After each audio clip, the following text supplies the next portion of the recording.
got another Tinder plug. Not that anybody at home... I thought we were done with this. I thought we were too. Not that anybody at home actually knows what the fuck we're talking about because of the fact that we restarted the Goon Squadcast. Welcome to the Goon Squadcast. I am Tyler Massacre. And I'm Vash D. And you are... the most hated man in Ohio Valley Wrestling, Josh Ashcraft. Crickets? Crickets. I'll show you crickets. I'll cricket my foot up your ass. That sounds very weird. What is this? That's This is a very long, very heavy chain. I was waiting for Dick.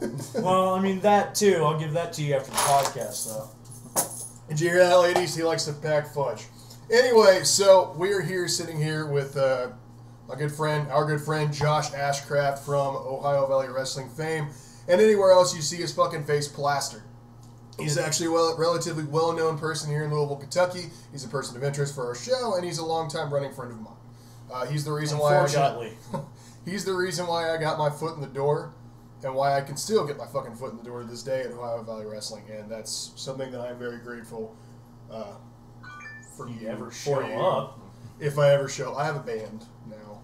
Oh, look at me! Shameless I'm in a plug. band. Shameless plug sounds well, I don't know if I'm supposed to say that. We haven't officially announced that. Forget what I'm in a band. I can't talk about it. You can cut this. This is your show. It's like we're doing it's this more fucking fun live. It's more fun if I don't. It's more okay. What is it? Ringo Randolph? Is that where we're going with this? Andrew I'm Massacre? Ringo fucking Randolph. Yeah. Yeah. I quit going by that name for a reason. Really? Oh, you're gonna be Dr. Roxa now? I took cocaine. Not really. I really don't. But you know, it's Check it out. Check it out, Chris Scott. I'm getting jerked off by your mom. Well, this thing's already gone off the fucking rails. I mean, like a crazy train. Anyway, so we are sitting here with Mr. Ashcraft because of the fact that today is officially his 5-year anniversary being a fucking cum stain on Ohio Valley Wrestling. Yes, thank you. Yes. The biggest fucking heel in that locker room. The man that has ruined careers, made careers, and ended more careers. It's actually very true. And, he may have children out there or something. Who knows? It's a I don't even know anymore at this point. You just go and you just go. You're like a fucking Energizer bunny. As soon as you get inside, you just... I mean, it's, your sister didn't complain, but, Yeah, but she also, she said the pain wasn't that bad, 3 seconds isn't that long, so. Well, yeah, it's like I said, she told me to give her 8 inches, so I fucked her 4 times and hit her with a brick. What the fuck 8 does that even mean? 8 inches would make it hurt, so I fucked her 4 times. I was about to say, where did that go? Well, I forgot the, you know what? Fuck you, okay? Respect. Can we start this over? I don't. We cannot start this. Can we we're start just, from the beginning? We're just going here, loose cannon, alright? Hey, that's...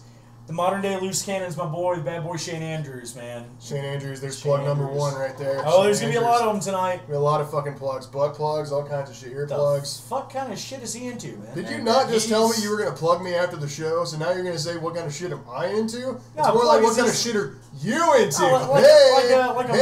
Like a mafia term, like plug you, like bullet and bury you in a fucking ditch somewhere. Plug you?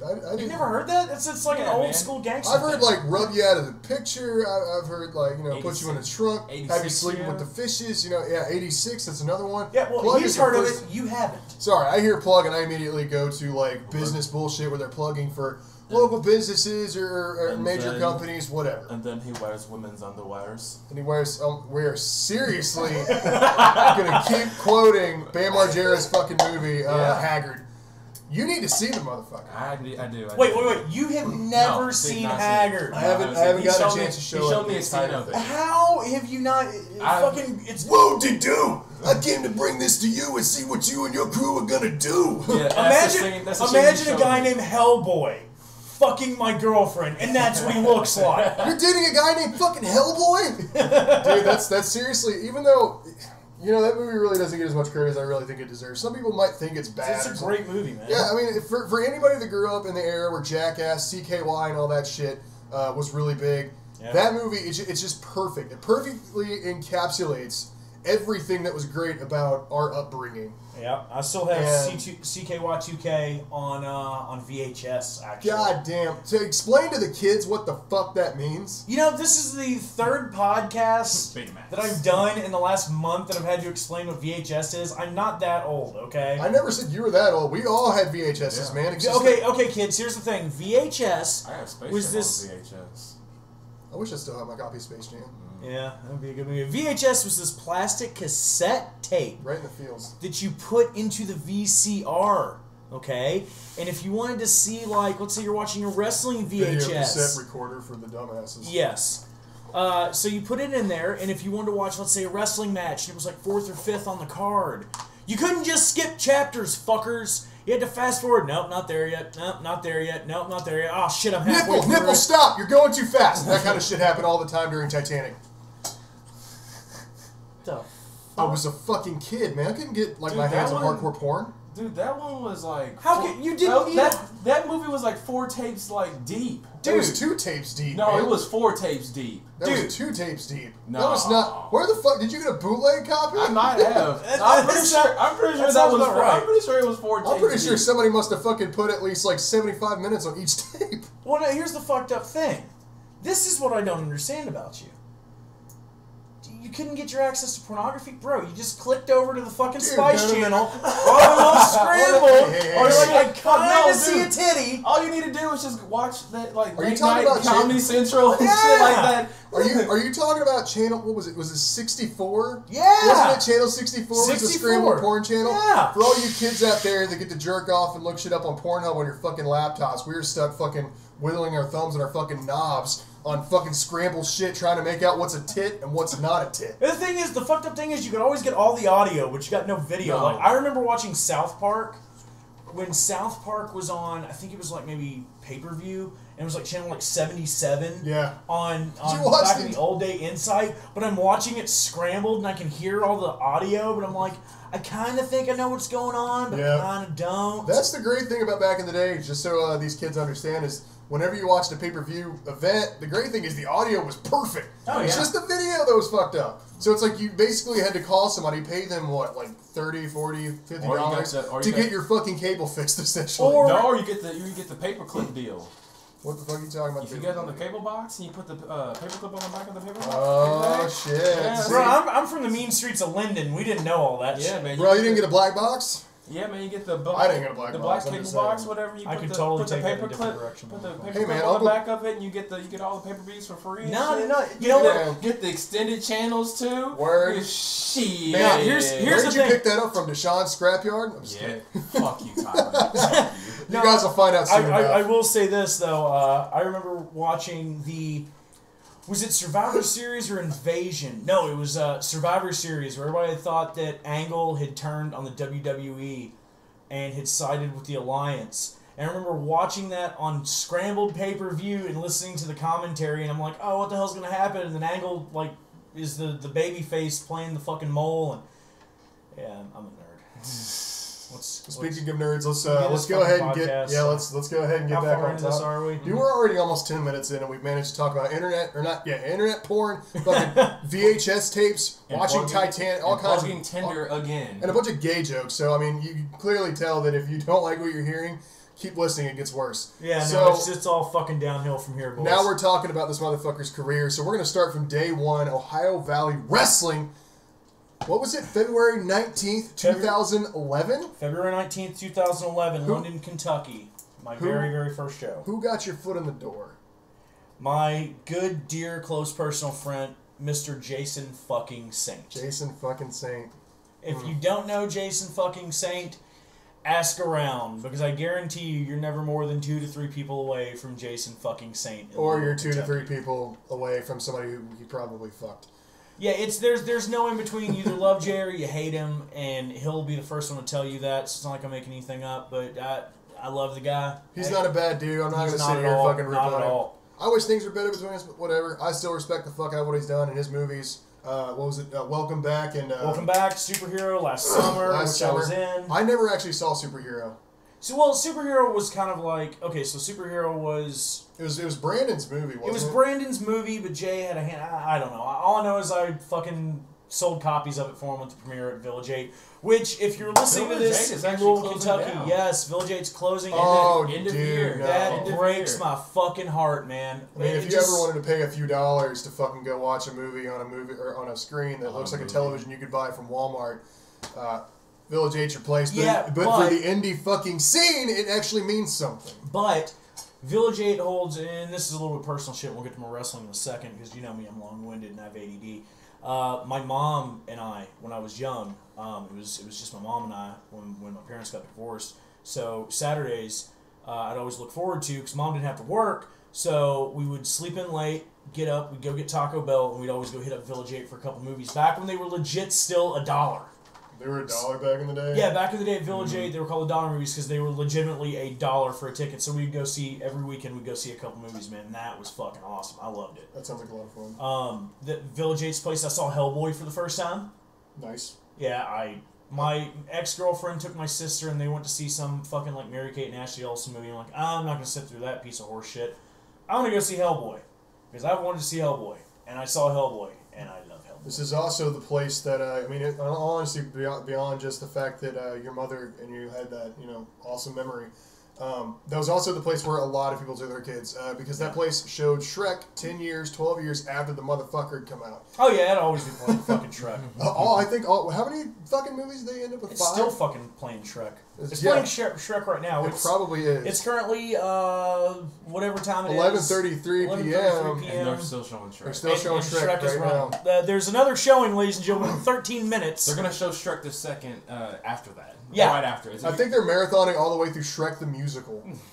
They made a musical? They made it. Yeah. Yes. What the It's fuck? on Netflix. And they're gonna show the spin-offs like the Puss in Boots movie too. Including the knockoff sequel. You said boots. Oh What the god. fuck's your mind at? Yeah. What are you talking about? Huh? What are you talking about? Motherfucker. Anyway, so first show. Let's get back on track here because this is the problem with doing. It's the problem with having a shows with conversation with me. Ashcraft. So first fucking day, what happened?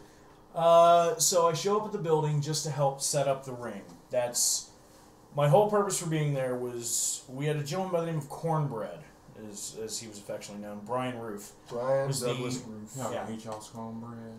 Sorry, I had to throw that in. Cornbread was the Oh, director of my operations, and Jason St. knew him. And Jay was like, "Hey, I got a buddy. He wants to come help out." And Cornbread, being Cornbread, was like, "Okay." It's less shit he has to do. So I show up to the building, jump in the car. It's Cornbread driving the ring truck. Nick Dinsmore, better known as WWE's Eugene, in the passenger seat. And then in the back seat, you had myself, a gentleman by the name of Mickey McMichael, and Jason fucking Saint.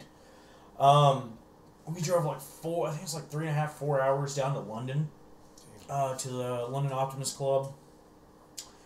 We pull up, they drop the back of the truck, and I'm like, all right, start carrying shit in. I've got no fucking clue what I'm doing.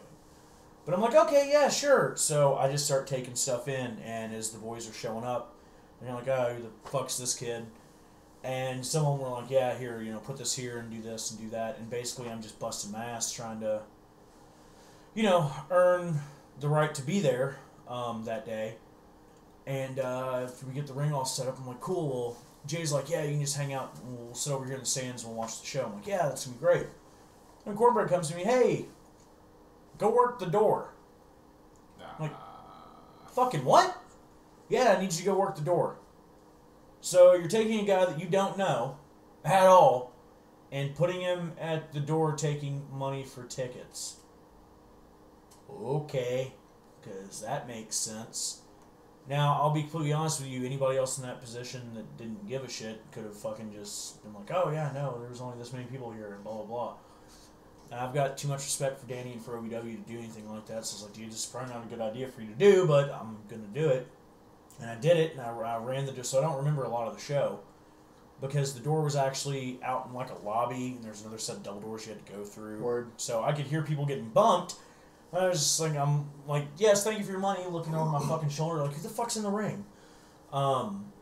We get to intermission, and he's like, all right, well, anybody else that comes in after this point is only going to see like 2 matches, so fuck it. So come work the merchandise table. Like, what the fuck, dude? You don't know me from Adam, and you're just like, here, sit with all this shit. You're not very, okay, whatever.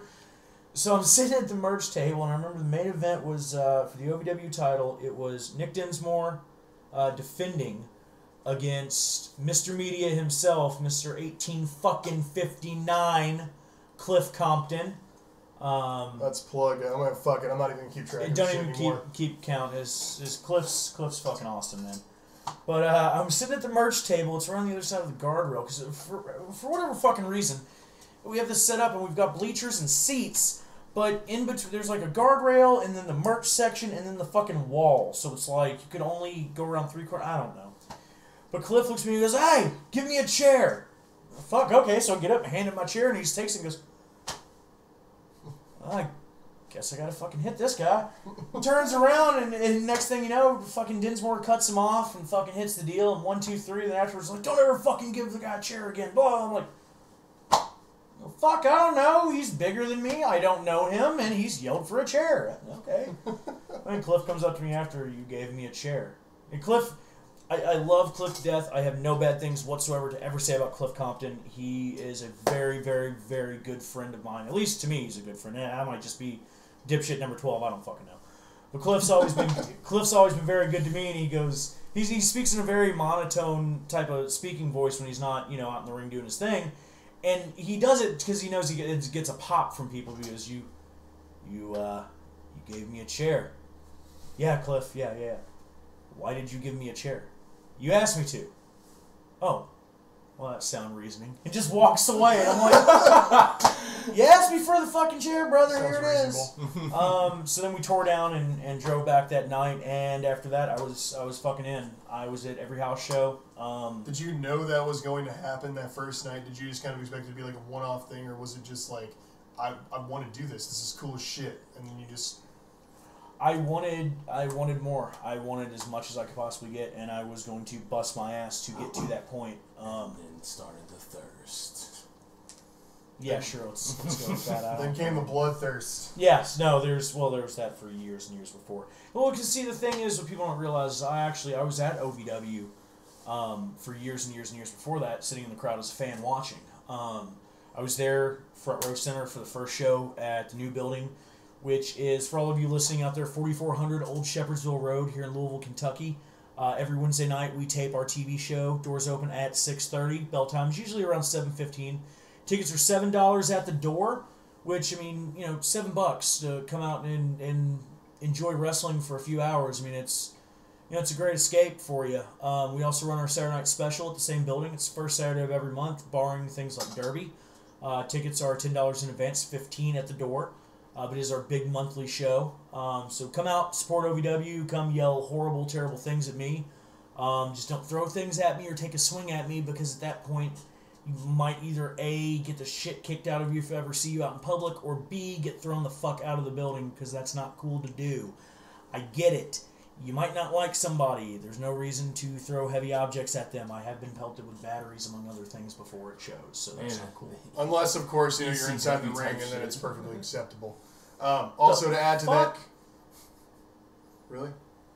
I don't know what the hell you're talking about. I'll throw things at fucking people in the ring. That's what I'm fucking saying. Yeah, but I got a license and I can do that. I'm not talking about these ass. Fuck it.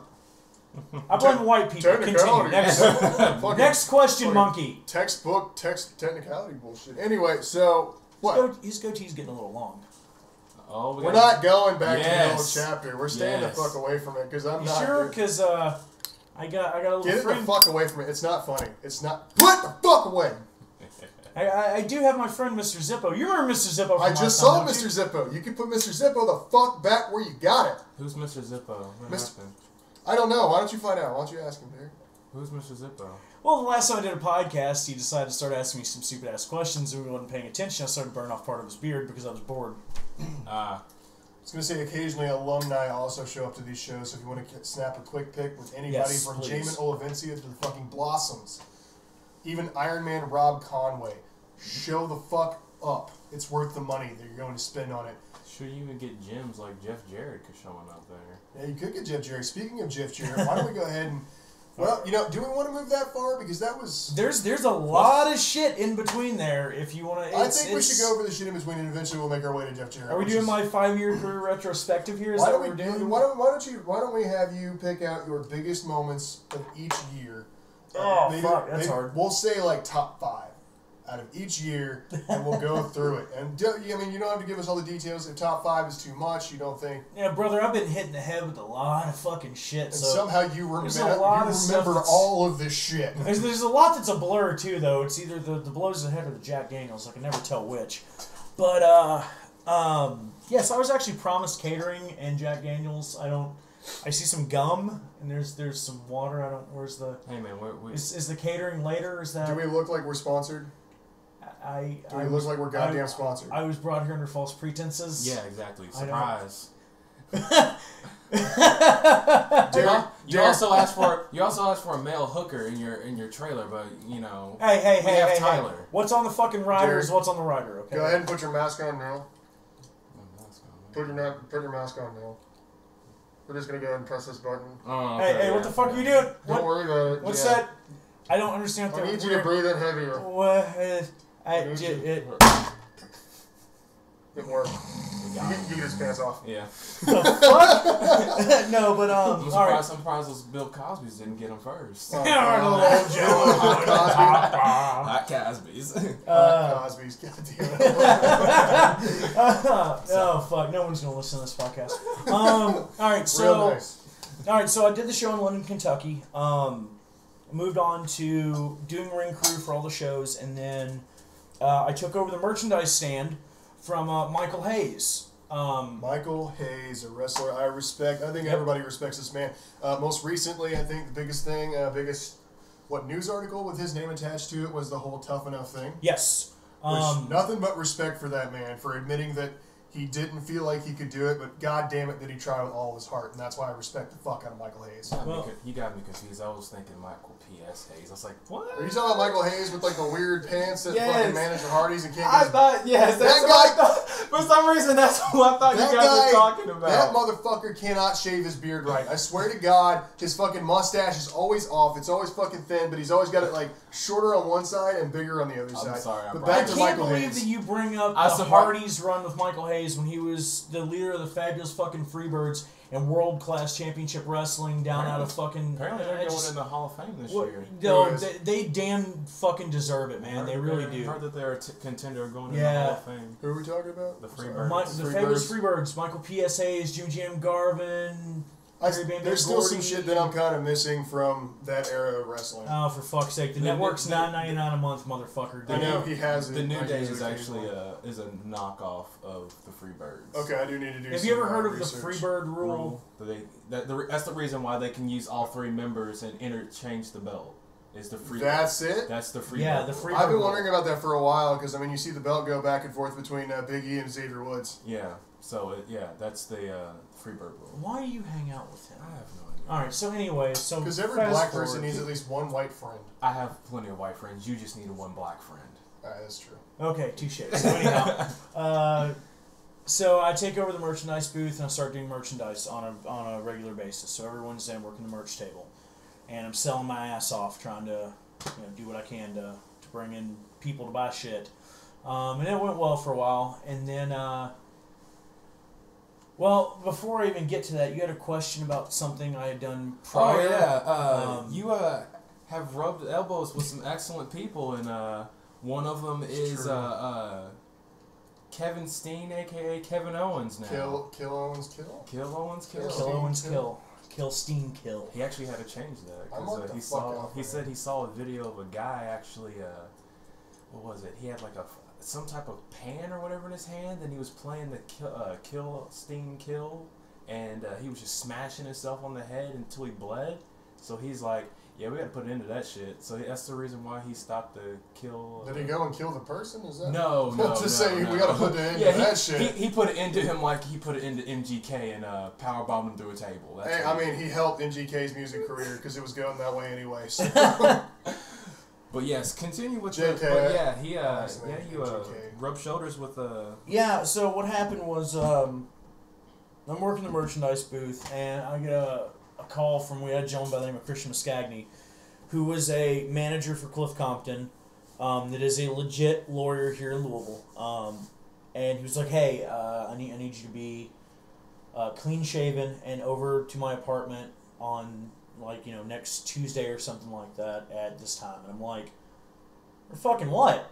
And he was like, just do it. I need you to be here. I need you to be clean shaven for me. I'm like, this sounds like a fucking strange thing, but all right, sure, whatever.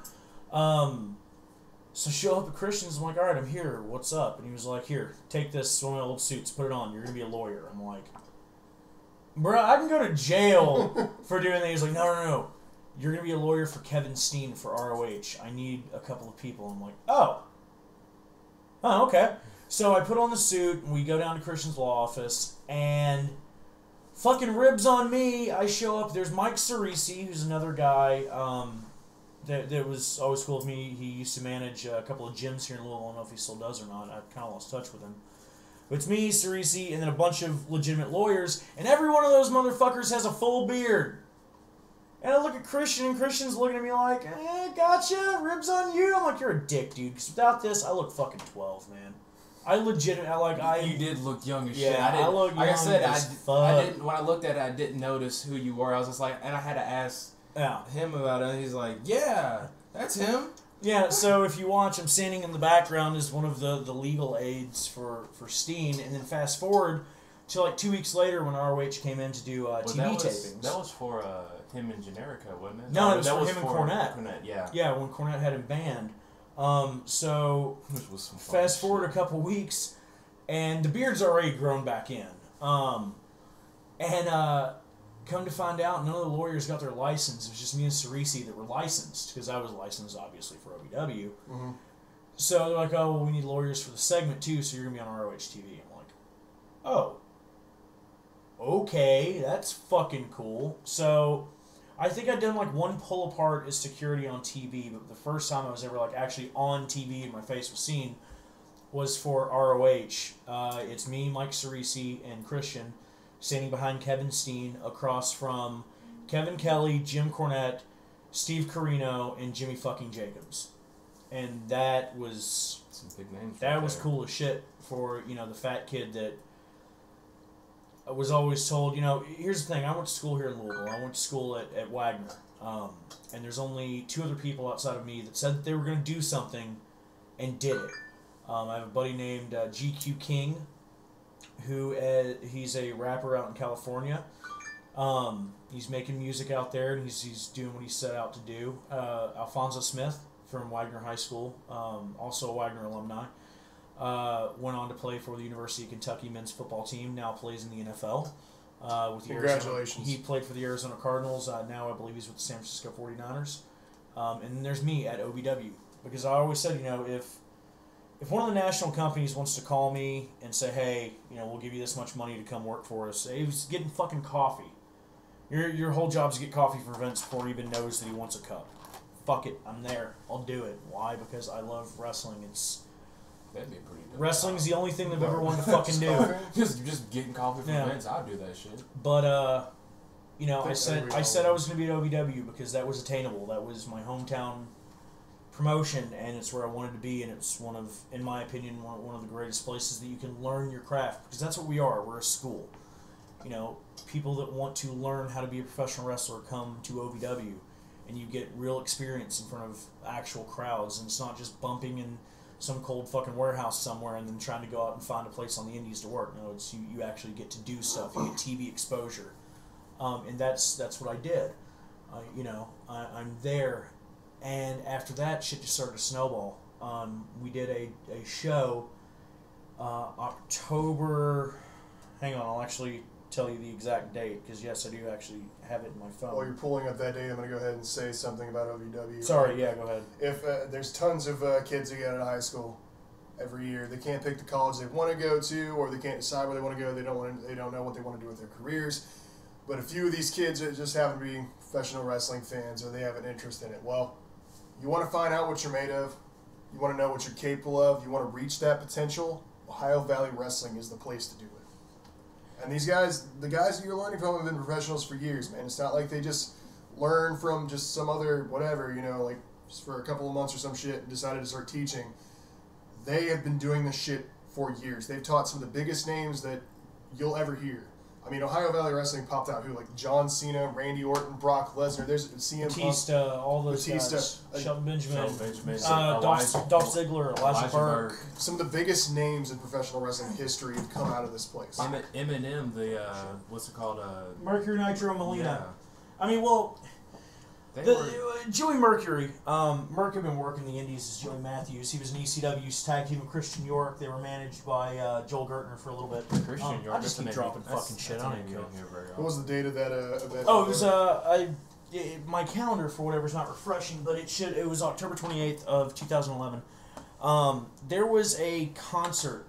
I think it was like Little Big Town or something. I don't know, at the State Fair in Indiana, and a storm came through and blew the stage down. And that's Garth Brooks. Yeah, I don't listen to country, but even I know that. I wasn't saying that. So it blew down the stage and killed a bunch of people. It was horrible, but they were doing a benefit show for those people. Oh, fuck me. I know what you're talking about. And it was being put on by Kevin Thorne, who was 7 in OVW. And it was a benefit show at a bar. So we're like, yeah, well, we're going to do this and try to raise some money for these people. And Chris Sharpe was running late. And we're waiting, and we've already pushed this back. Now, this show's at a bar. So the crowd's drunk and rowdy. And they're like, well, we got to fucking start.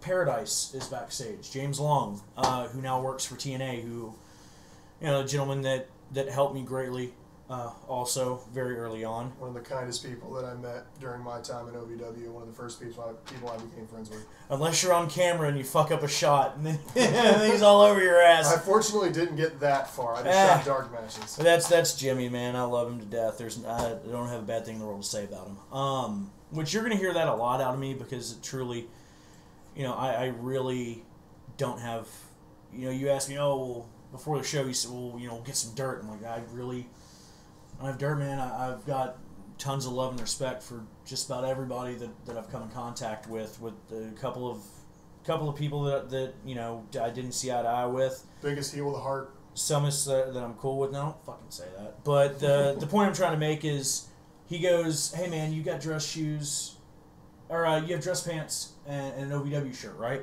Well, yeah. Cool, you're a referee, go out. The fuck? I don't know what I'm doing.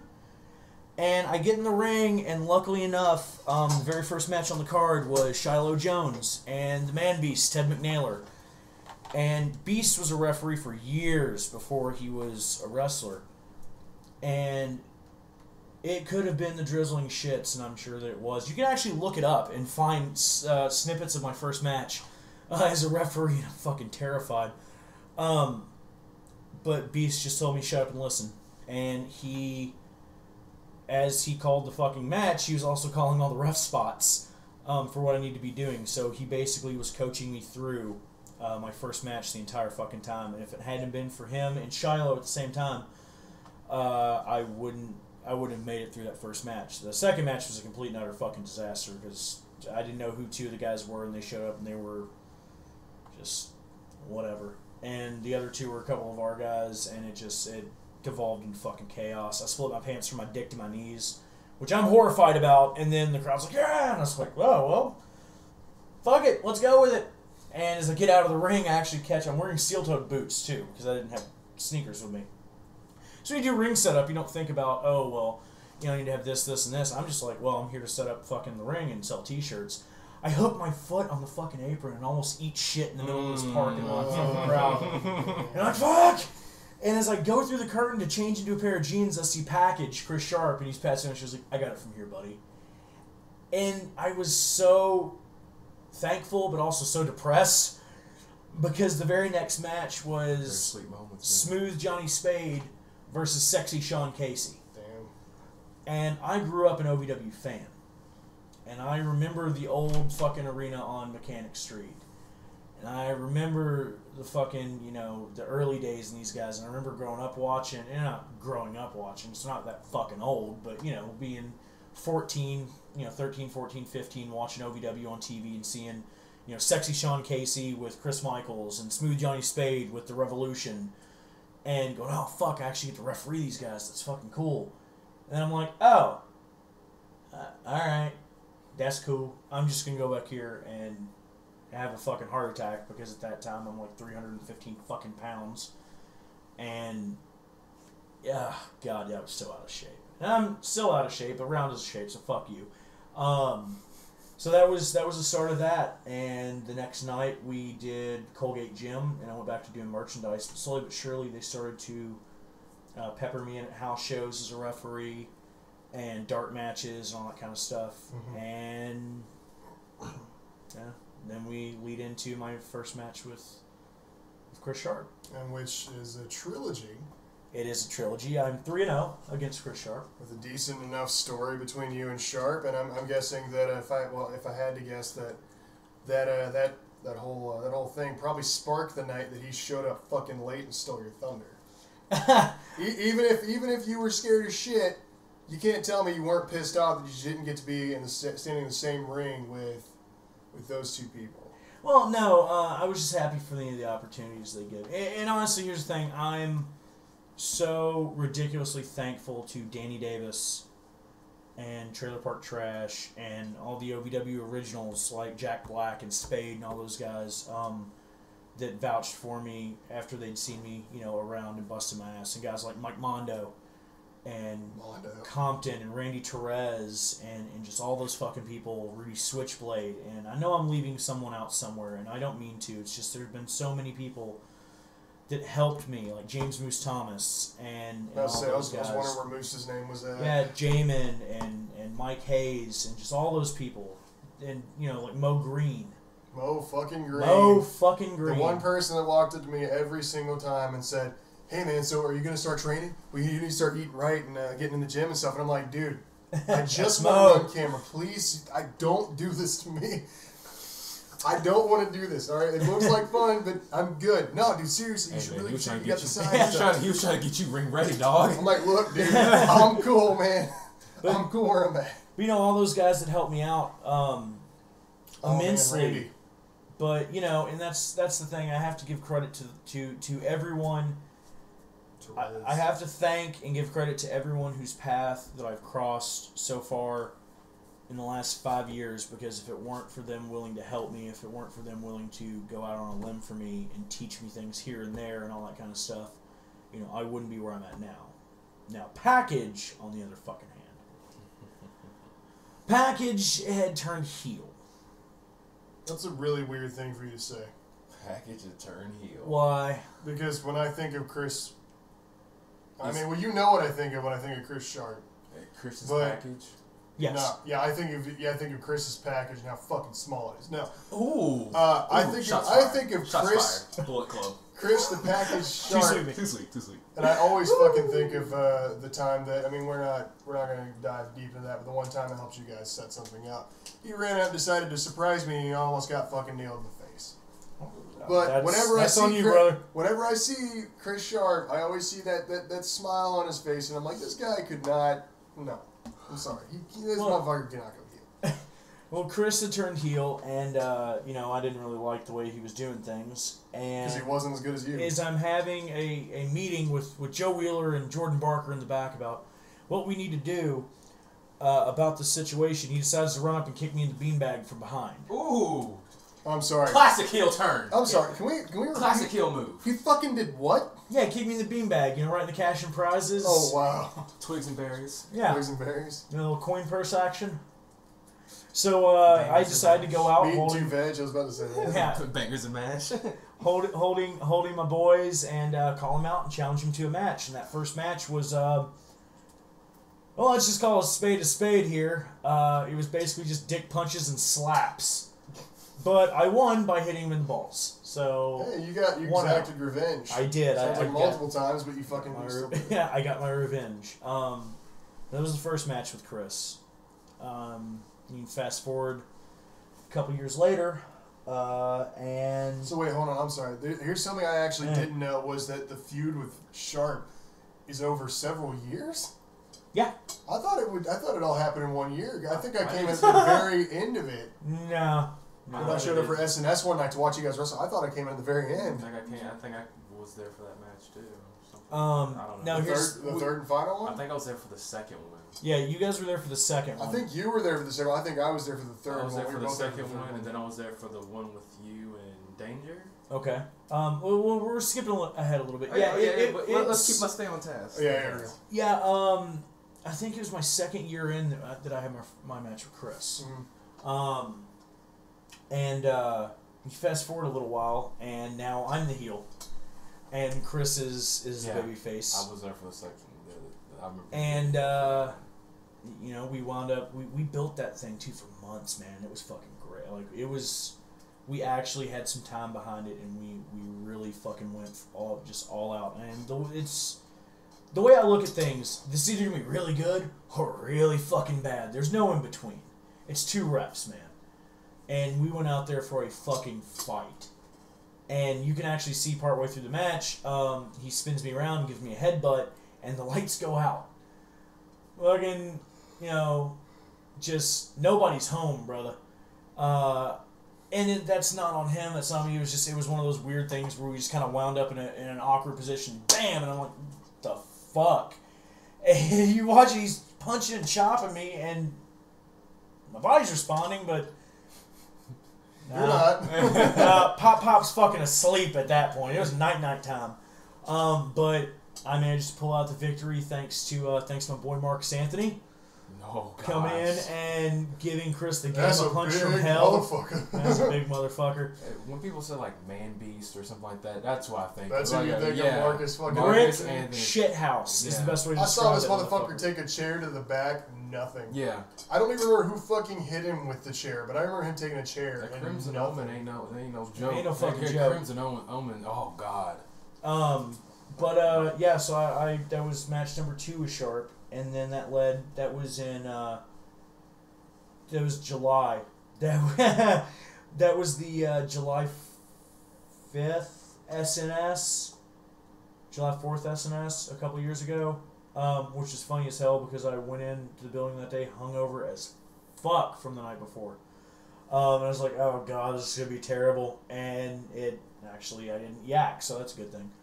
I wound up then going on, after beating Chris, becoming the senior referee for OVW until Timmy Danger, my boy, decided to challenge me for it. My boy! We might not want to take truces right now, Derek. Hey man, that's my boy though. And I'm just saying. I wound up wrestling Timmy Danger at the November SNS. Danger beat me with bionic elbows and a DDT to put me away and become the new senior official. And he turned around and dropped that to Joe Wheeler the next week, and my ass got fucking fired. That's some old bullshit. But then I got rehired by Michael Titus and Titus Enterprises, and then Titus got his ass whooped and kicked out of the company, and what do you know who won the pony? I take over managing War Machine, Shiloh Jones, and Eric Locker at the time.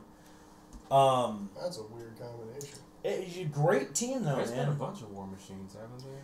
Well, we were doing the War Machine thing, and then Hanson and Rowe and ROH started doing the War Machine thing, and I wanted to move away from the name, but we'd been... You were too deep into War Machine. You just kept rolling, man. That truth just kept going. You were balls deep into War Machine. I was balls deep into War Machine.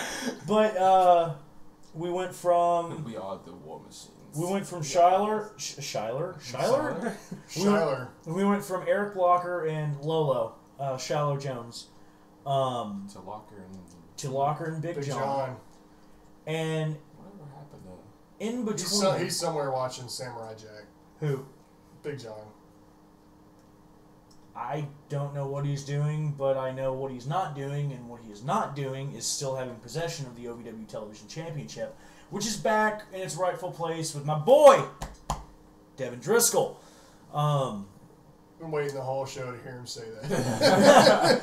But we wound up finding ourselves, myself, Eric, and Big John, on opposing sides of the ring of someone, which led into the March SNS. If you want me to go ahead and touch on that, go ahead, go for it, man. The fucking spotlight's yours. 5th year anniversary of Mr. Ashcraft is what you're listening to. In case you fell asleep, give another round of applause for this man. 5 years. This motherfucker 5 years. 5 years. 5 years. Here, I'll even do the Booker T thing for you. 5 years. 5 years. 5 years. If we had more room, I would do the spin-a-rooney, but we don't have enough room. I think Vince is trying to break through the fucking door right now. Hey man, if he wants me to be the next Booker T, I will gladly. I don't think it's that. I think it's more like stop. Oh, or more of Hulk Hogan. We coming for you, nigga. No. But and that's the thing. Like Jeff Jarrett got brought into OVW. Talked about Global Force. Here we go. And Was there for that night. That was a good night. I went out. A good night. I went out on TV to. Can we open this window? It's fucking getting hot as balls Yeah, dude. in here. Hold on, let me. I can turn off. I have a heater on in here. The fuck? Hey man, it was cold in here. Motherfucker, Earlier. it is currently 60 degrees in Louisville, Kentucky in February, and you got a heater going? Hey man, I woke up and it was cold in the house. So I woke up, my bed was on fire. Brother, I'm fucking over here sweating like Kanye West in a debt collector's office. What the fuck? Hold on, before we go on. Fuck Kanye West. I want to know, okay, look, I've only seen the memes a couple times, and I really looked at it. What the fuck happened to Kanye West? We'll get back to this topic here in a sec. What the fuck is the deal with Mr. Kanye West? He's in too much. He's in too many things. He's trying to. There's no screen. I wonder. No, there's no fucking screen. Okay, wow. No. This is how you know we live in the hood. Basically, we're in St. Matthews. Hey, don't be talking about where the headquarters is at. Shit, we got people looking They don't for fucking us. know where though. I mean, it's a big city. Windows going back now. We have basically what happened to him. He is trying to. He's fucking Kim Kardashian. That's the first problem. One, that's his first problem. 2, he made a video game which is fucking retarded. True. What? Yeah, he made a video Kanye game. West made a video game about his mom going to heaven. That's but no, he's also trying to do fashion, and fashion is you're not easy, man. Yeah, you can't. You either have to hit on all cylinders and be a hit, or you're gonna fail. Now here's my thing with Kanye's fashion. I saw one of his fashion. Yeah, I saw one of his T-shirts. What? Dude, it looks like homeless wear. That's some Zoolander shit. Yeah. $250 for a tan T-shirt sweater with holes in it. If I wanted to do that shit, I would just go in there and cut some shit up myself. Which brings me to my next point, because we need to hit this topic now. Fuck white America. Jesus Christ. When that becomes a thing, you need to realize you motherfuckers need to be cut off. I realize that the color of my skin is white, but Jesus fucking Christ. Stop. Yeah. I don't want to hear another goddamn Coldplay song. Yeah. Okay, just... Goddamn right, take all these Sykes' fucking side. Fuck Coldplay's table with the Enemy Awards. Yeah. Shit. Yeah. Motherfucker. Nigga. I can't say that. Nigga. If you don't know now, you know. Nigga. So, that was our random. That'll happen. That was one of our multiple random. I mean, if you guys were wondering before, this is really why we have a black co-host. So, I'm just here to say the N-word. Derek, niggas. Derek, what's that word I like to call your mama when she out in the field working? Yeah, hey man, I'm talking about my mama. I'm not talking about your mama. What the fuck is wrong with you? Damn, I try to joke around a little bit and sound like Mr. Candy. Yeah, I got Stone Cold Stunner. Candyland. I got some. Hey, if you're gonna I'll do it, take your use ass the to chain. Candyland. D'Artagnan. Anyway. I tell you what, though. D'Artagnan, motherfucker. I do have to say, the only reason I sat through that entire movie was Samuel L. Jackson. Dude, the movie was great. The movie was great, but I'm like I halfway can't say through, I'm my like, they favorite just quote. shot a bunch of people in the fucking face. That's cool, blah, blah. I'm like, it's alright, we're gonna get to, Sam Jackson's in this. Alright, Yeah, exactly. the whole I'm happy to demeanor see of you, that Mr. movie, Candy, it but changed when he came on that screen. Who this though. motherfucker on his horse? I can't say it. You can't say Who it. that nigga on this name? You gonna let him sleep in the big? You better burn them motherfucking sheets. He's in the big house. Oh, Cranky Kong looking motherfucker. Dude, he Dude, he looked exactly like Cranky Kong. Kong. I don't mean to sound racist. And he acted like Uncle Ruckus He from the fucking did, Boondocks. man. Fuck yeah, he did. Dude, he's acted like Uncle Ruckus in that movie, and he looked like Uncle Ruckus in fucking Black Snake Moan. Yeah, he did. He did. He did. That did. cockeyed was fucking Ruckus. That was man. hilarious. I forgot. Okay, about so that. Alright, so anyways, back to look at you. You was talking all that good shit just a second ago. You just got kicked in your chest. Which is funny because he's actually in the Boondocks. Yeah. Samuel Jackson. He's what was he? He was There was fuck. There was Gin Rummy. He hung over with Gin. No, that's his name. Gin Yeah, Rummy. yeah. He was Gin Rummy, and the other one was Ed one? Charlie Murphy. yeah, Charlie Murphy. Yeah. And he played Ed Ed Winston the third. Talking about technology. I can't talk about that one, but... Oh, man, no, that's... I see that bitch a smiley face. Bitches love smiley faces. We should all text a bitch a smiley face. Man, you don't kidnap Dr. Cosby. Yeah. You take that motherfucker back. So anyhow, I just sent a bitch a smiley face. Yeah, dude. So, I legitimately just did. Hang on, wait. It's just... Looks like a smiley face on your penis, man. What the fuck? So Jeff comes in, and we decide to offer our services to Global Force, and Jeff didn't take too kindly to the way that we did it, and the next thing you know, my fat ass is in the middle of a 6-man tag team match, pitting myself, Eric Locker, and Big John against Jeff Jarrett, Danny Davis, and Trailer Park Trash. I remember that night. That was crazy. Things were going well, too. I actually got pictures still from that night. Until I wound up taking the stroke from Jeff Jarrett and got pinned and Did you actually? You should have asked him to hit at you with the guitar. No. Yes. Who the fuck asked for that? Dude, he's a mark. He would have loved that. He could have died happy knowing he got smashed by Jeff Jarrett. Yes, I'm making it sound hella homo right now. I know, and that's where I'm going. You're going hella homo right now? Hella homo right now. This just got fun. Anyway. So you lost to Jeff Jarrett. Yep. Fair enough. Legendary fucking wrestler. He's been in several different fucking companies. Yes. Where did this go? What happened after that? After that, I wound up seemingly embroiled in a feud with Jim Cornette. Ooh. Name drop right there. And at the May Saturday Night Special, it was myself, Eric Locker, Big John, facing off against, again, the team of Danny Davis, Trailer Park Trash, and the legendary Jim Cornette.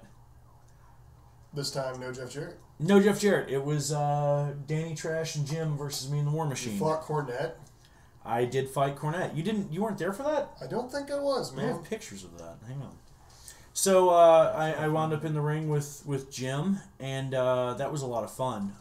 Wrestling against Jeff was awesome. Wrestling against Jim was, I mean, a completely different thing. It was actually one of the most fun things I've ever done, and it was an honor to work with Jim and actually pin Jim in the middle of the ring. Which was, I mean, just amazing. Here's some pictures right here for you. You can pepper these in if you'd like. And he did. He kicked the hell out of me. I mean, he was...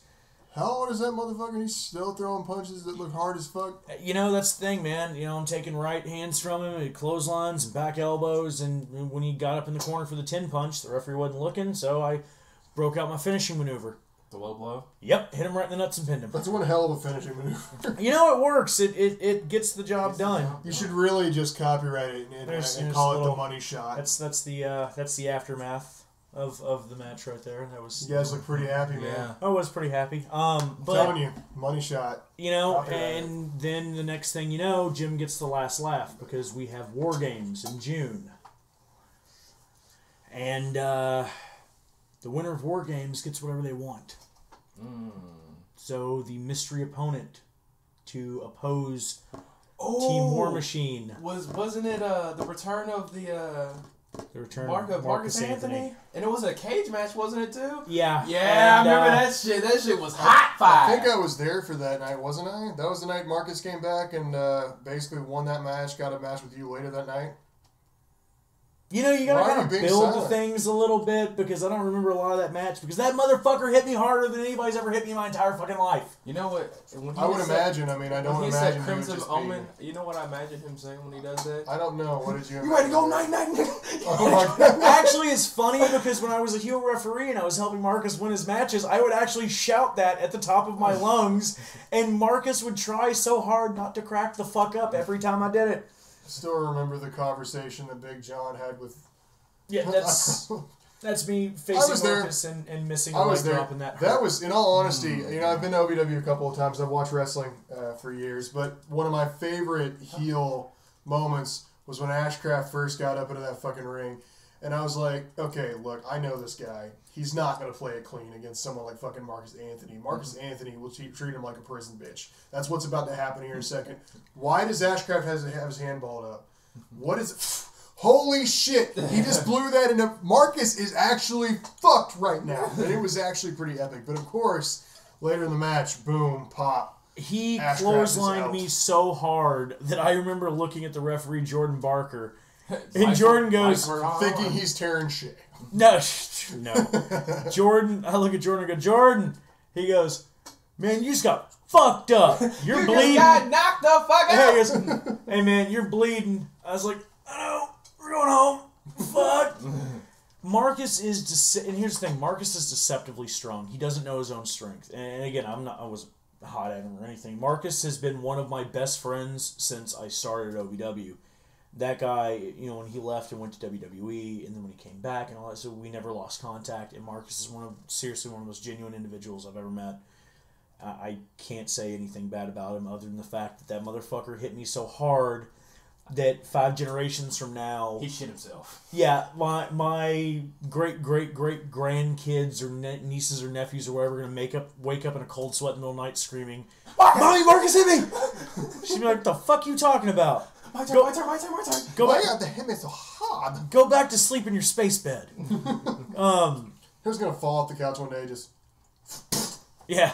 But no, that's the thing, man. Like, he hit me so hard, I forgot my earring was in. Like, I was in such a ruch to change and get ready.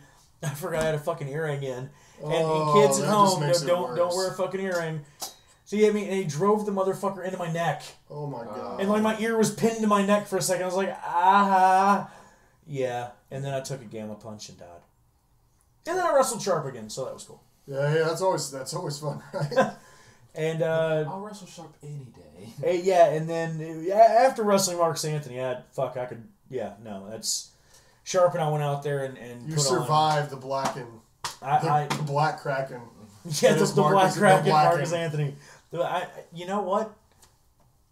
I'm gonna use that. The blacken. He'll laugh. The black Kraken. I'm gonna tell him that Wednesday at TV.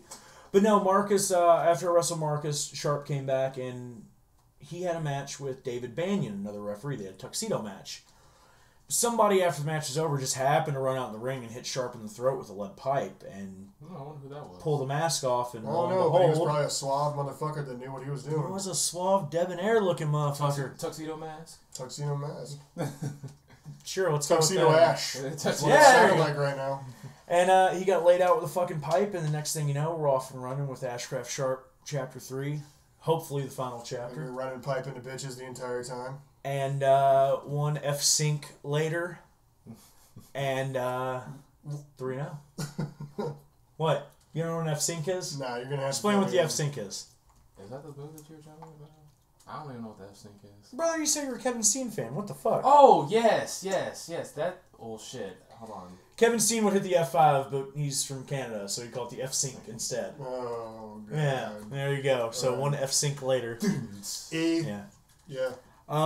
So we did that, and now I have, I've been a manager now for over a year. I know this is like a really weird fucking podcast. Like I'm all over the place and kind of grazing over some things, but guys, bear with me. I fucking don't know what really to talk about. I just kind of ramble. It's amazing, dude. I could talk to Ashcraft about something that actually matters. Like, hey, dude, he could call me up. Hey, man, I've got cancer. I could be like, dude, look, I know a guy. He's got the fucking cure for it. A couple weeks go by after he's taking the cure. I bring up that memory. Nothing. I talk about wrestling with him about 3 years ago. Remembers the entire card, everybody that won, and half the audience as to whether he flipped them off or not.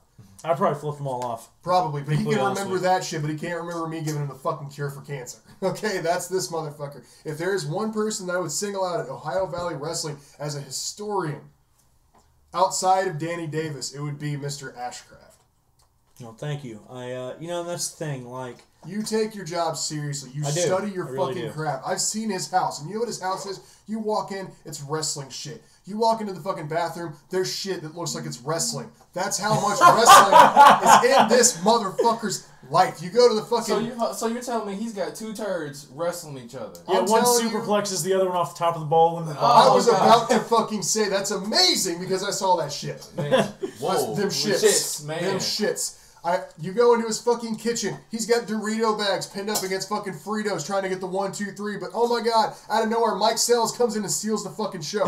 He's got this shit going on in his apartment. But no, for real. You go over to his couch. He's got an Xbox One, WWE 2K16. He's got wrestling games. He's got fucking No Mercy on N64. Yep. He's got magazines. He's got signed shit. He's got fucking DVDs. He's got every goddamn thing that is wrestling. This man fucking eats, breathes, shits, fucks, everything wrestling. That is Mr. Ashcraft. Wrestling is his fucking heart. This is his business, and you better get used to it, bitch. Yeah, one of my most prized possessions. That promo though. Promo though. That's pretty good. Let's give a round of applause to Mr. You know, it's about that every once in a while I have a gold moment, but I'm making a point. I know this man. I know this man for years, and if I don't put my Owen friend over, then I will feel like shit later. But in all honesty, he's fucking earned it. He's bled for that company. Thank you. He's taken pops. He's given pops. He's done fucking everything, man. He is exactly what the wrestling business needs. They need more Ashcrafts. I don't know about all that. I don't go that far. Okay, that's not true. But you get what I'm trying to say here. But seriously, this man sits there and watches ECW, WWE, Bro, fucking every circuit, whatever, every company you could possibly imagine, and learns as much as possible. What was I doing earlier today when you called me? Or when I called you? That's a really good question that you're going to have to answer because I don't remember. Yeah, you're like, you okay, dude? I'm like, yeah, I just woke up a few minutes ago. Oh, okay, what are you doing? I'm like, watching wrestling. Yep, that's actually rolled out of bed, turned on a fucking old world-class show and was watching some Gary Hart stuff. He stopped wrestling his body pillow and decided to wrestle himself out of bed and wrestle up the fucking remote and wrestle up some fucking wrestling. Yeah. I'll stop with the wrestling jokes. But point being, that is everything that this man is, and he's taken so much of that pain that, I mean, I would imagine you wouldn't remember every single bit of the story, but whatever you can give us on this podcast. I'll give you whatever I got. Vashti and myself, the Goon Squad, collectively are grateful for everything you offer. Well, no, and I'm more than happy. I'm more than happy to answer any questions you guys have. I mean, I will sit here and talk about my favorite subject all day, me. If you let me. We know your career. What do you do outside of Ohio Valley Wrestling? Before I get to that, I mean, you haven't let me get in my shameless plug of hanging out with my boy. That is a very good... My new clients, Rocco Bellagio, who's challenging for the OVW Heavyweight Championship in a ladder match against Ryan Howe. Remind me, is Rocco, was he around back when? Yeah. Rocco was with the big son of a bitch, wasn't he? From Jersey, yeah. Yeah. The leg breaker, Rocco Bellagio. He and I never talked. There's a few people out there I never talked to because they seem intimidating. Do you remember Lowrider? Yeah. It's probably because you wore women's underwears back in the day. It probably is because they were like, hey, where'd you get those? And I'm like... Your girl's house, bitch. I'm not going to say that to that motherfucker. No, Rocco, I'm currently managing Rocco Bellagio. We've got a heavyweight title ladder match coming up against Ryan Howe at Saturday Night Special. Ooh, Diamond Steel. Yes, good old Diamond Steel. Who just got married. Congratulations, mister. We've got, and the thing is, Ryan says if Rocco doesn't beat him, if he doesn't pull the title down, then my contract with Rocco's on the line. We'd have to sever our business relationship. And I'm going to tell you right now, that's not going to happen because Rocco Bellagio and I were tight. Rocco said, lock it in, Dean, and it's locked in, and we're leaving with not only our contractual obligations intact, but the OVW heavyweight title. I think that he's seriously underestimating you here because for all the years that I've known you, even if you lose one contact, don't you have at least 16 more? Well, the thing is, I'm also working with my boy, the complete athlete and current OVW television champion, Devin Driscoll. Devin Driscoll. My dude. His dude. Devin and I, man, we're tight. We're good buds. Oh, they're tight. He keeps it tight for his daddies. Whoa. New Day reference. Yeah. Up, down. Keep it tight. Keep it tight. Motherfucker, I watch up, down. I love that shit, man. That's pops the hell out of me. But yeah, that's what I'm doing now. So now you ask what I do outside of wrestling. Outside of Big E kills you. I'm sorry. He does, bro. It's so awkward and funny. Though, I'm your daddy and your uncle. It's fucking hilarious, man. He's just so big. Oh, keep it tight for daddy. I'm your daddy. Before we move on, I'm your daddy and your uncle. If we're gonna talk about Big E, keep it tight. Keep it tight. Yeah. I'm your daddy. Who's your uncle who likes to pretend to be your brother sometimes? Damn, you laughing through me. I was gonna go hard in that shit. In the infamous words of Bailey, keep Keep it tight. He fucking did that. But I want to say one thing about Big E is that whenever you see him dance, whenever you see him do that weird... The gyration, the first thing I think when I see him do that... W. No, seriously. Well, please every stop. time, I'm so sad I can't go. Every single time that I see him do that, I think the fucking phrase, yo mama's so nasty. Because he seriously looks like he's like some big black lady in a fucking club who's just, she's damn. She wants you to fill her, you know what I'm saying? She's got Barry White ready to go when you get into the fucking house, alright? Yo mama's so nasty. Yo mama's so nasty, Big E. Yo mama's so nasty, motherfucker. Anyway. So, yeah. But seriously, keep it tight. A moment of silence for Garrett not being able to go to Fastlane. Moment's over. All right. So what do I do outside of wrestling? What do you mean? Like, what do you do? I mean, what do you do for fun besides watch wrestling? I mean, obviously you do a lot of wrestling shit, so I mean, you really don't have much time for anything else. But hey man, he keeps it tight for daddy. That's what he does. yeah, keep it tight. keeps it tight. I fucking watch wrestling. I talk to my friends about wrestling. No, no, don't even do the joke. You seriously do. Yeah, no, I really do. You know how much shit I've learned from just listening to him talk? We're just sitting there in the car. So in 1996, he just fucking goes off. No, really, wrestling does. It consumes my fucking life. I wouldn't have it any other way. When I'm not doing that kind of shit, Xbox, fucking Assassin's Creed. Yeah, we were talking about Assassin's Creed earlier. What's your favorite whiskey? He was marking out about Jack Daniels. I know you're a fan of whiskey. Jack Daniels. So I know this is Kentucky and we're in bourbon country. I'm a Maker's Mark ambassador. But I'm sorry. Hang on. I love Jack Daniels, and there's a reason why. Michael Hayes, Kerry Von Erich. There's an iconic picture from World Class Championship Wrestling of Kerry Von Erich. So we're talking about that Michael Hayes now. Yes, now we're talking about Oh, now we've crossed the streams now. So there's a picture of Kerry, and he's just jacked and chiseled and ripped up, and he's cut, and he's holding a gallon of milk, and he's looking at Michael Hayes, and Michael Hayes is standing next to him. Mike's got the fucking jeans half undone with a little bit of a beer gut. His beard still looks fucked hair. No, he's got the full fucking beard, and he's holding a bottle of Jack, and I'm like, fuck yeah. That was your reason? I was like, fuck yeah, I relate to that more than I relate to that. Chris Jericho's the only reason why I drink Jack Daniels. He always used to say that. Just say it in the middle of the ring, Jack Daniels. It's just like, yeah. It's like, and what was the plug for that for? You just want to shout out Jack Daniels? All right. Fuck yeah. And everybody's a Jerichoholic. Yeah. I'm a Jerichoholic. And the only reason why I drink Budweiser is because of fucking Stone Cold Steve Austin. Now see, I drink High Life because High Life is the champagne of beers. It says so right on the fucking bottle. It does. Plus for $5.50 you can get a 6-pack and it'll get you fucking ripped. It's true. Bud Heavy gives me a fucking headache. Yeah. So I used to be able to drink it now. It just gives me a fucking headache. I'll be honest. 2 of them, and I've got a fucking headache from hell like an hour later. I don't know why. I only started drinking Crown Royal occasionally because of one man. Chris Jericho? Because he drinks Crown Royal as well. No. The Nature Boy. Ric Flair. Riding around doing cocaine, fucking bitches. A quarter of this motherfucker's age? Ric fucking Flair. Woo! Oh, speaking of Ric Flair, Charlotte was in town this. I know. My friend Adam Garrett. Yeah. One of my boys actually works merch for Tech 9, so shameless plug. My buddy Amsterdam, if you happen to know anybody in the Tech 9, the Strange Records crew, you might know the name Amsterdam. He actually got to go to whatever event that was, and he got to meet Charlotte. Yeah, it was a Carl Casper Custom Auto show. Yeah, they always bring Word. in. That's what we were supposed to go to, wasn't it? Yeah, they always bring in somebody, bring in a WWE. Last year was Seth Rollins was there. Seth Rollins. And I was fucking pissed off because some douchebag at work wouldn't trade me shit so I could go see that guy. Wait, you want to drop that name? Yeah, man, I wanted to cash in. What's that motherfucker's name? You want to say it? I wanted to cash in. No, I ain't gonna. I'll manage it. I'll distract the ref. You'll distract the ref. I want to go.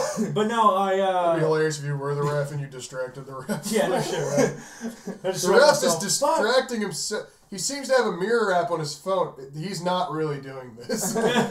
But yeah, man. Do a Tyler Breeze moment. Play a lot of Xbox. Go to awesome concerts. Go see amazing bands like Steel fucking Panther that I had an extra ticket to that someone could have gone to, but he had to bitch out for band practice. Hey, I've already seen him. Yeah, well, I was fucking right up against the stage and belting out the words to Glory Hole. Glory Hole. Baby! So, by the way, I got the receiving position I wanted, and the story behind it is I was sitting there with a friend. Of course he did. There you go. I did. Because we're talking about Glory Holes, why not talk about receiving? Because it's better to receive than to give. Yeah. Not in that order. Sure. So anyway, no, I answered. So this is my funny story for the week. So I'm sitting there watching Whitest Kids You Know. I don't know what skit is on. I didn't even read the fucking title, but I get a call from Cincinnati. Do I know anyone in Cincinnati? No, I don't know anyone in Cincinnati. So I immediately think it's going to be an automated machine. So I pick up the phone and I go, hello? And I hear on the other line, hey, is this Tyler? And I'm like, fuck, well, okay, they know my name, so the scam must be decent. I don't know. Yeah, this is Tyler. This is Tyler. You never say yes. The next thing that I hear coming flying out my speakers, what are you doing back in this glory hole? And I'm like, shit, spacebar. And I find out that it's actually my boss who called. That is fucking awkward as shit. Fuck. She hears me swear all the time. She's heard me say some fucked up shit, but I don't think I needed her to think I'm sitting there watching fucking glory hole porn. Well, why not? I mean, there's nothing wrong with it. It's just weird. I mean, next thing you gotta go is watching that transient donkey porn next. No. Crickets. Crickets? Okay. No. Transient donkey porn? Yeah. Like homeless people fucking donkeys, or are you talking about transsexual donkeys? You know, I actually made a slight difference. I'm sorry, transsexual transsexual donkey. No, it's like the donkey's fucking a tranny here. This is vice versa. The donkey's confused. Is it a boy? Is it a girl? I don't know. The donkey is gender neutral. This is the sequel to Human Centipede or something, I guess. I don't know. Baby! Come on. All right. Next somebody question. write this down. We're making this movie. Next question, Monkey. I'm not green-lighting that fucking movie. You're filming the movie. I'm not filming the movie either. That's just ridiculous. So next question. It's executive produced by me, and it's directed by Ashcraft. Yeah, fuck it. Let's do that. So Ashcraft is now officially making a movie. I've been apparently officially making movies for a long fucking time, including the movie that we decided that we were going to jump in and start co-writing is how we became friends. Oh god, dude, he's bringing up shit from like 2010. Damn, dude, he just reached real far back. Yeah. I thought he was going to bring up the movie that you made earlier. The movie I made earlier? Yeah, I made movies last year. What, Tyler takes a shit in the woods? Shut the fuck up. Hey, look, man, we bring in personal shit on occasion, alright? But if I show you a video, you don't fucking talk about it, Derek Brooks. Oh, all right. My government name. I'm sorry, we're talking about donkey, so, beat him like a government mule. Using my government name. Okay. No, man, I'm this sorry. just took like a really weird fucking 90-degree turn into some uncomfortable racial shit. Derek, what the fuck, man? We're just not going there. All right, well, let me throw a pause on this and say, next question, motherfucker. Come on. Next question, motherfucker. Okay, so what movie were we talking about making in Ashcraft? Why don't you go ahead and enlighten them on what movie we were going to make? One Night. This is one of the things he doesn't remember. One Night in Thailand.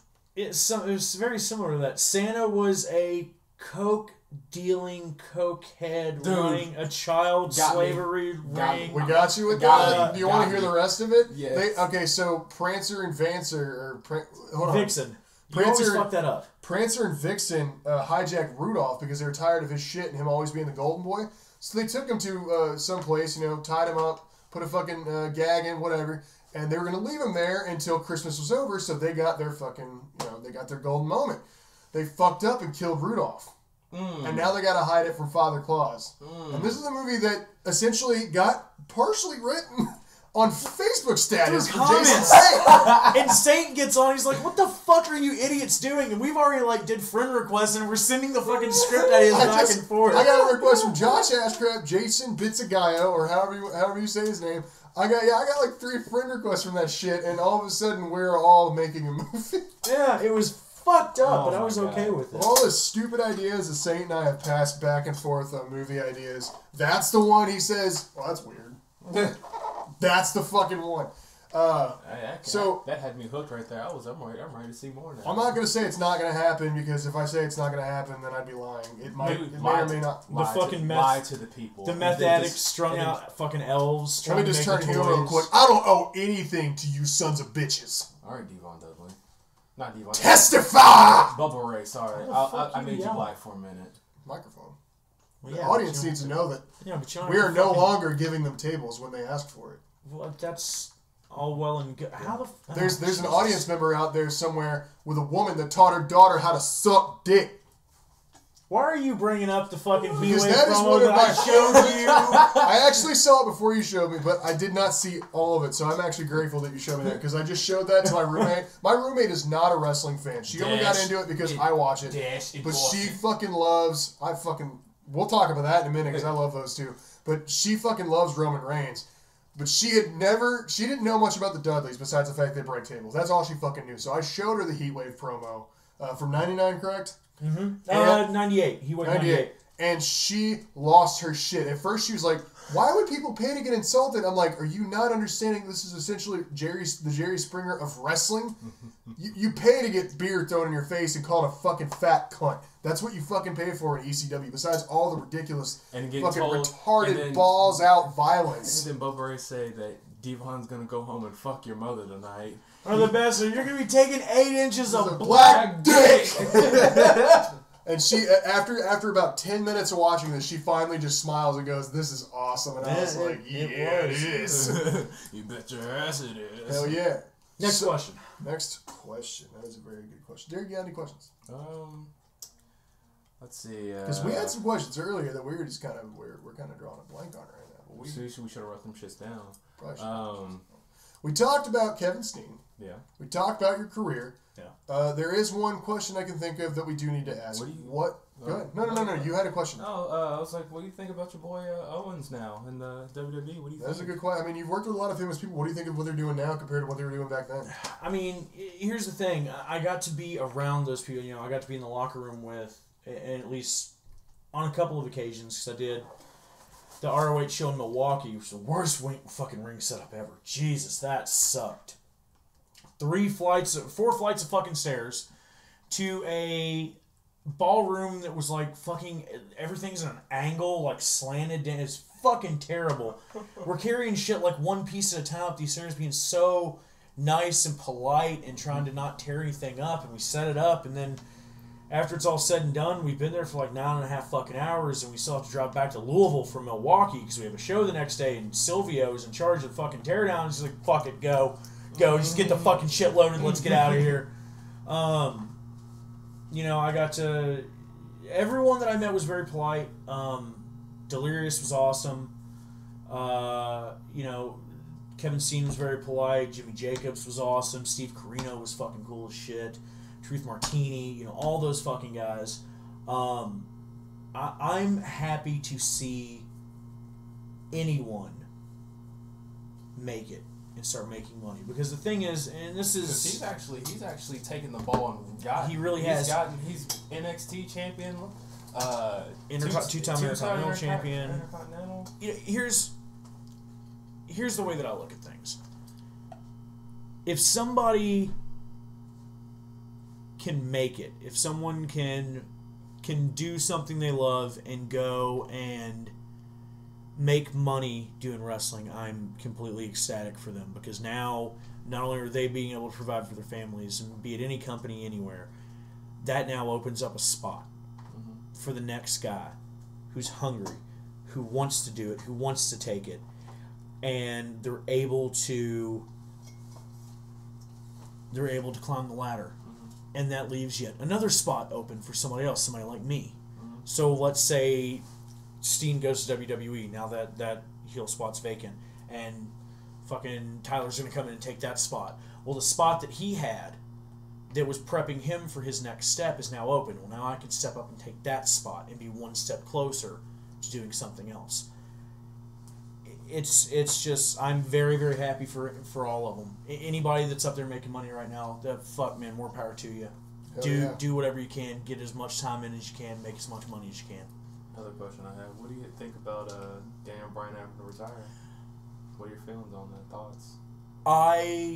I'm not even gonna lie. I legitimately got a little bit emotional during that, for the simple fact that you could tell that it was something that was hard for him to do.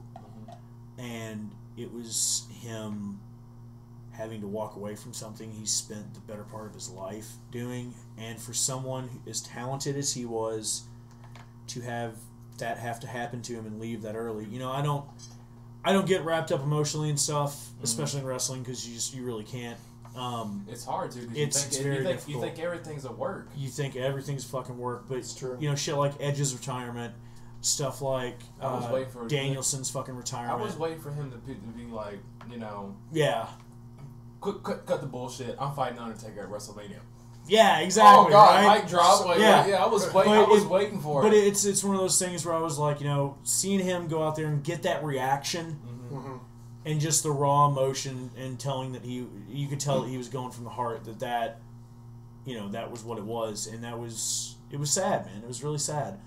But you know, he said it best. His wife wants to have some kids. And she's harping for them kids. And the thing is, man, so is the other ones. I'm guessing, because I don't know him personally. I don't know what his financial status is on any of that shit. But I'm assuming that he's well enough off that he can go and now be a father and live a life. I'm sure they've. God bless him, man. They're going to take. They have a contingency plan right there. I mean, when you look at Daniel Bryan, you got to think of the simple fact that he took one word, repeated it 3 times, and now it's one of the most used things in all sporting events. It's not just professional wrestling. You probably hear the yes chant at concerts, baseball games, basketball games, any other sporting event. I guarantee that's how over Daniel Bryan is. Even people that don't watch wrestling still watch wrestling for Daniel. I guarantee that he's gonna have a big book deal coming out pretty soon. Well, considering that someone already said, and then they're gonna probably package some big DVD. No, of course, and as well he deserves it. He's also gonna get. Finn Balor already dropped the knowledge that Daniel Bryan's got a book when he said he's been reading it. Oh, true. Well, and that's the thing too, man. You know, Danielson's a guy that deserves that kind of shit. This is the same dude that got a fucking detached retina in a match with Takeshi Morishima, and continued to fucking work through. I mean, He's a phenomenal talent, and the things that he's done are just great, and I wish nothing but the best for him and for all of those guys. I mean, I really think it's awesome. Something I think is complete bullshit is a 60-day suspension. Oh, for Titus O'Neil? It was 90. They dropped it down to 60. Yeah, that was for some stupid. I'm just fucking around kind of shit. Yeah. But I mean, I can understand where the company's at. Breaking kayfabe or whatever it was. I can understand where the company's at with it, mm-hmm. and I can understand where he was at with it. Mm-hmm. So I can see both sides of the coin and why they have to do what they have to do. Mm-hmm. But at the same time, that's a 60 day, 90 days way excessive. 60 days still a little bit excessive. It either should have been like 30 days or just give them not even 30 days. It should have been like make them pay a fine. Yeah, well, and that's and I think Austin said something online about it. It's just a real stern talking to back. It's just a hey motherfucker. Yeah, not knock that bullshit off. Yeah, not now. This is not the time nor the place. Exactly.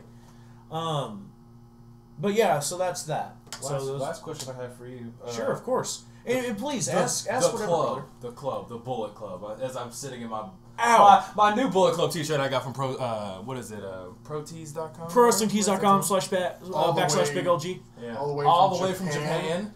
My hand is cramping right now. I can't. It's wanting to. What is the little too sweet? Nah, man, Bullet Club. Honestly, if I could take any tag team right now and get put with them, it would be fucking Anderson and Gallows, because they are one of my favorite tag teams in professional wrestling today. I love their work. 2 comical guys. They're just, you know what? I gotta give the shout out. You know that I already did it just a second ago, but Pro Wrestling Tees /BigLG. Big Luke Gallows, man. You know, big fan of Gallows, big fan of Anderson. Luke follows me, or Doc, whatever you want to call him. He follows me on Twitter for whatever reason. I have no idea why, but that's cool as shit. Shit happens, man.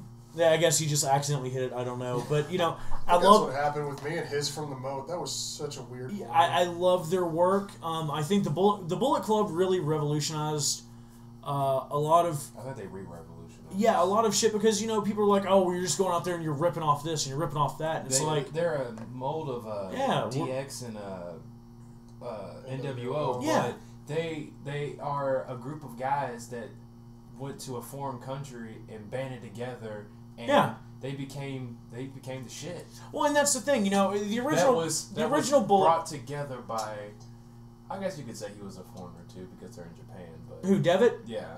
Or Finn Balor? He's now. gonna be fucking. Who is Finn Balor now? Was Prince Devitt? Yeah, Prince Devitt. It was originally Prince Devitt when he was doing the Real Rock and Rolla and Bad Luck Fale, and it just grew and grew and grew. And the thing about it is, okay, yeah, we're out there, and I think AJ said it best on the podcast. Yeah, we're out there ripping stuff off. Okay, it happens, but what are we doing? We're just out there with our boys. We're having fun in a foreign land, and we're enjoying ourselves, and people could see that, and they got behind it. And that's why it's like, you know what? No one's sending cease and desist letters. Yeah. I wonder why, because now all this stuff is now getting brought back to the forefront. People are like, oh, well, they're doing the Too Sweet thing. Oh, well, the NWO did it beforehand. Before that, it was a click, and blah, blah, blah. And now people are like, oh, okay. Yeah. It's drumming up more interest. What's great about the fucking Bullet Club is not only are they across several companies, which is actually kind of unheard of. DX wasn't across several companies. No. NWO was between two companies, and it's only because of the fact that one company bought the other one out. The Bullet Club is across several fucking companies, and who bought the rights to the Bullet Club name again? Vince McMahon. No. I thought Vince McMahon. No, it was a rumor. It was a rumor? I thought he actually No, it was a rumor. It would have been. But he has worn one of their T-shirts. It would have. Who, Vince? I believe Vince. No, it did was take a a picture. it was a Photoshop. Was it? Yeah, it's a Photoshop. That wasn't legit. That would have been cool as shit, but no. And the thing is, they probably won't bring them in as the Bullet Club. But regardless, Balor Club. Yeah, in a perfect world, bring them in, put them with Devitt, man, let them fucking take over. Just come in, run roughshod. That's your fucking $1 million story of the year right there. Is you bring those guys in, you get them to a certain level, you bring them up to the main roster for an event. You get the call up for Finn Balor, who's got his fucking lackeys through the rest of the Bullet Club. AJ Styles, former member of the Bullet Club, beasts with him over at control of the Bullet Club. Boom, you got your story of the year right there. And I read somebody else actually post that not too long ago. I wish I could remember the name of that person, but it was in the back of my mind when I said that immediately. Wasn't it WhatCulture.com that did that? He said that. Yeah, I saw that. I did see that. It might have been. Adam Bombier from What Culture said the same thing. That's how you book the Balor Club. So we've talked about the Bullet Club. Oh yeah, We've talked about a few different things. Here's one I would really like because of the fact that Derek, you and I, or Vash, sorry, you and I will of course be watching this Sunday, and you're more than welcome to join us as we always get our little clique together to watch WWE pay-per-views on WWE Network. There's my plug. $9.99.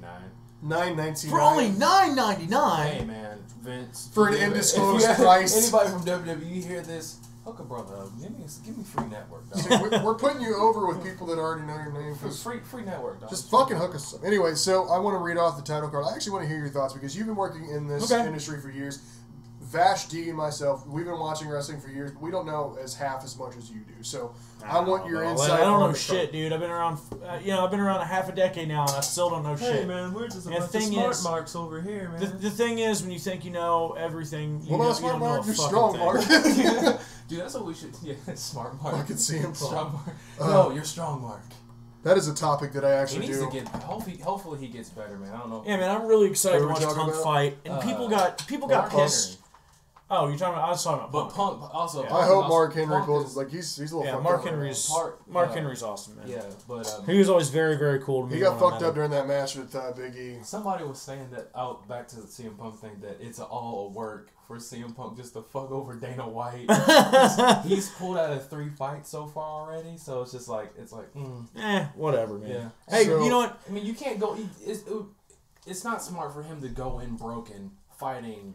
Sure. And then ending his whole career, even if he did want to get back into a ring. And it makes sense. If he wanted to do something, even if he wanted to walk around, I mean, there's no point. Well, I've always been a huge Punk mark, even going back to his early fucking indie stuff, up in Chicago and just all around the area. And when he came to OVW, I was so stoked. Wearing a Punk shirt earlier today. that you were. But, I've always been a huge fan of CM Punk. One of my favorite memories of Punk is him making my sister cry at OVW. Because he was walking in and she ran over and she was maybe, I don't know, probably 8, 9, or 10 at the time. And she's like, "Can I have your autograph?" And he's just like, "No." He just walked in the door and slammed it behind him. And she started crying. I was like, that's awesome.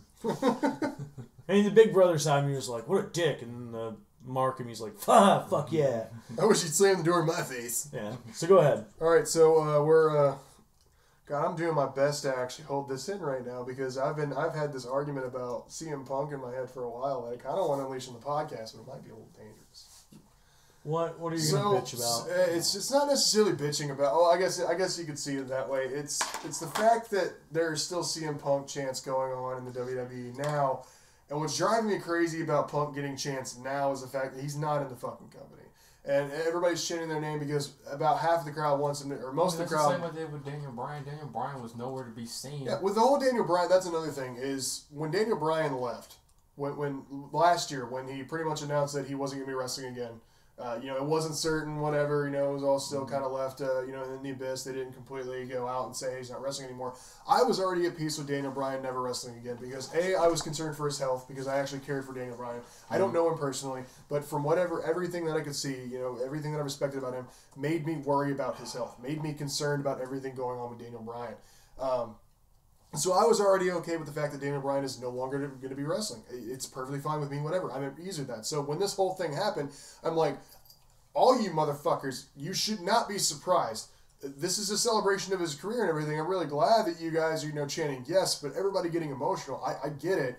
But at the same time, this is... you kind of already announced that. Yeah, this happened a year ago. You guys didn't see this coming? Yeah, they're just... Happen. I mean, cool that we're celebrating a year later. Do y'all not watch Total Divas? But that also kind of comes with the whole CM Punk thing a little bit for me is the fact that there are guys in the industry now, and like Roman Reigns, who he's got half the crowd on his side, he's got the other half that hates him. Or he goes to one city, the entire crowd hates him. He goes to another city. Basically, John Cena. He is getting the John Cena treatment because people think that he's being shoved down their throats. That's why they're going to turn him heel Sunday. It'd be cool as shit to see him go heel, but I honestly think we're going to see heel Ambrose before we see heel Roman Reigns. I mean, really, how are you going to turn a man who's got no chops on the microphone heel? Ambrose has got chops on the microphone. Because he's following in his cousin's footsteps. I mean, it would be cool shit to see, but if he turns heel, he doesn't have to talk. I guess you could do a Brock Lesnar or Paul Heyman type. I was about to say they could just get Heyman in Triple H sign fucking Roman Reigns as a Heyman guy. Yeah, that'd be pretty cool. That's what everyone asked me. All right, so I'll drop my CM Punk argument for now. So the first match, okay, this does not make any sense in my mind why this is set up this way. But this is the way this is set up. So the first match of the night is Kalisto versus ADR. Alberto Del Rio. 2 out of 3 falls. Yeah, so honestly, what's your prediction for this? Do you think Kalisto is actually going to retain the title, or do you think ADR is going to get it back? Nope. Kalisto's it's a hard one to call because Kalisto's got some heat behind him right now. Kalisto's going to lose it. Well, Sin Cara's back. They need a tag team. Here's the thing, though. I gotta go for ADR on this one just for the fact that it's wrestling psychology. Put your heat on your heel and have your baby chase your heel. That's how it works. And then so I'm going with ADR. And then apparently Barrett's leaving the WWE, so they need more heat on the League of Nations. Yeah, that's true. So let's go. So I guess ADR is going to win that match. Next after that is Dean Ambrose versus Roman Reigns versus Brock Lesnar. Before anybody else throws anything out here, this is what I think is going to happen. Roman Reigns is going to be paranoid the entire match, and that's good. That's the reason why Roman Reigns won't win the match. Dean is going to win it. Yeah, Dean is most likely going to win it. It'll be Brock. You really think Brock or Roman? I would love to see Dean go over for the simple fact that I think it's his hometown hero. True, but that's just another reason for them to fuck him. I have always been a Jon Moxley fan. I love Mox. Loved his work on the Indies. They brought him up, turned him into Dean Ambrose, let him still basically just do Jon Moxley. That was fucking great. I would love to see him finally get the rub and go over, but they're building Reigns, and they're gonna wind up giving it to Reigns, and Reigns will have his WrestleMania moment by beating Hunter for the belt. And see, that's what I want to happen, but I don't. That's not what I want to happen. I don't want it to happen. That's what I want to happen because I'm a fucking Reigns fan, but that's not what I believe is going to happen. I believe that Dean is going to let Roman do his thing to Brock. He's going to take advantage of what Roman has done to Brock. He's going to turn on his brother, blindside him, and get the pin on Roman. And then Dean Ambrose, after winning the belt at WrestleMania, beating Triple H, putting his name and completely shocking the entire internet, Triple H is going to turn Dean Ambrose into his new protege. He's going to go, cool, you have the belt now, but I can help you protect that belt. I could be wrong, but I don't know. Next match. So, well, hold on, Derek, Bash, what do you think? I think Dean's winning it. Dean's winning it. All right, we got Charlotte versus Brie Bella. I don't see Brie Bella winning this. Charlotte's going over. Charlotte's going over. Charlotte's a better. I mean, no offense to Brie. Well, yeah, I don't mean any offense to Brie, but Charlotte's a way better fucking champion, dude. I mean, a Flair with a belt on is a Flair with a fucking belt on, regardless if it's Charlotte or Rick. Brie's gonna retire personally anyway, so yeah. We got Becky Lynch and Sasha Banks versus Team Bad, Naomi and Tamina. I think Becky Lynch and Sasha. Becky and Sasha. Sasha needs the. She needs to win. She needs to be over. Yeah. You know, she's already one of the popular picks right now they need to build her up for the Divas division. Yeah, they need to build her up. They need to build her up for this WrestleMania match. She's gonna be she's gonna go into that fucking raging, and she's a bad bitch in the fucking ring, dude. All 4 of those women perform really great, and it's gonna be a really interesting match. But yeah, I'm honestly on Becky and Sasha. I don't know about you, Ashcraft. Becky and Sasha. Kevin Owens versus Dolph Ziggler. I want KO to retain the title. I love Ziggler, but hey, fuck. I mean, this might turn into a great feud here if Ziggler wins the belt. Dolph. And KO gets it back at WrestleMania. I would love. I'm calling for Dolph.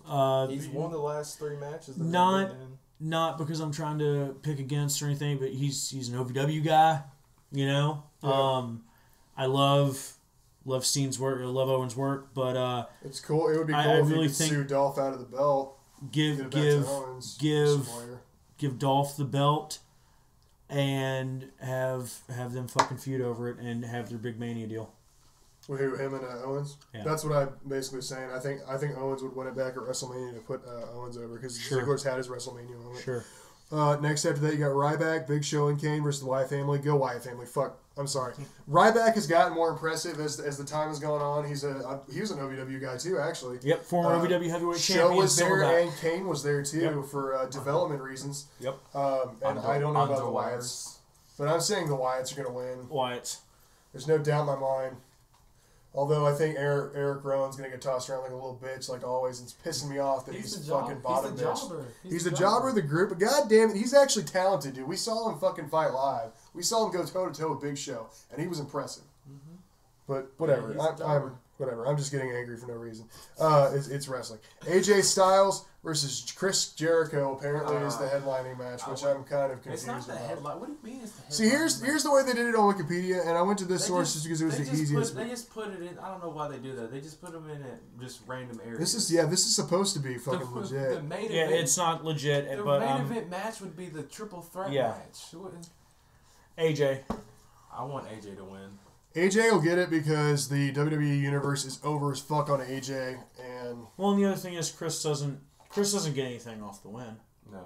Yeah. He doesn't need anything off the win. There's no reason for him. He's the first ever undisputed champion. Well, I'm gonna undisputedly super kick you. And he beat Rock and Stone Cold on the same night. I can't dispute that because. But yeah, no, I'm picking AJ.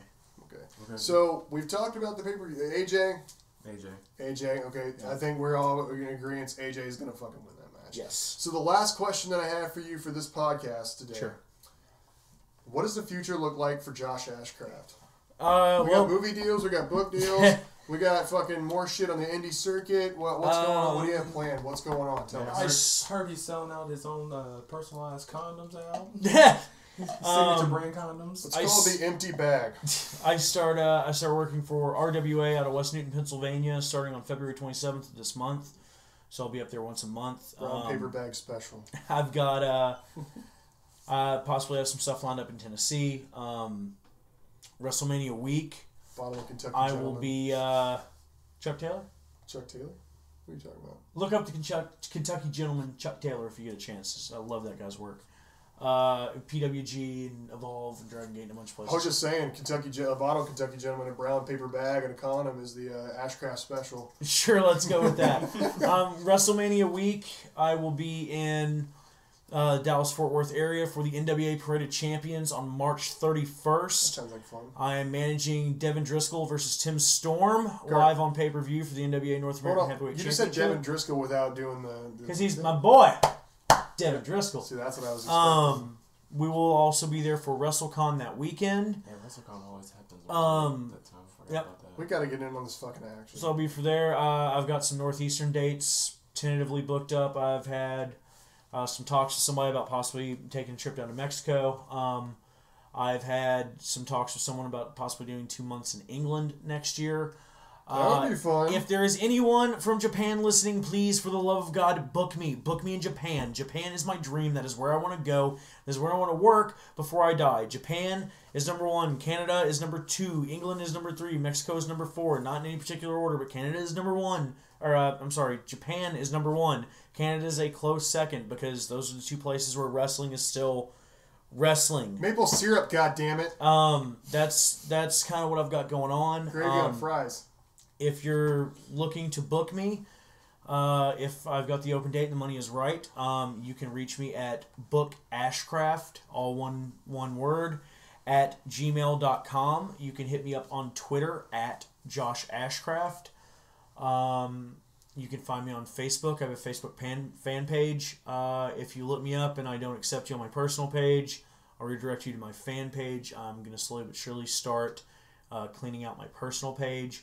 And you can see me every single Wednesday night at Ohio Valley Wrestling, 4400 Old Shepherdsville Road in Louisville, Kentucky. Again, doors open at 6:30, excuse me.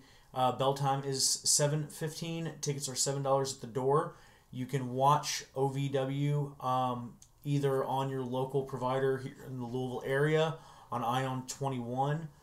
You'll check your local listings for that. It's on Saturdays at 11 a.m. and 10 p.m. Just check if you're on Inside or Time Warner, Direct, Dish, whoever you have. Just look up the Ion Network.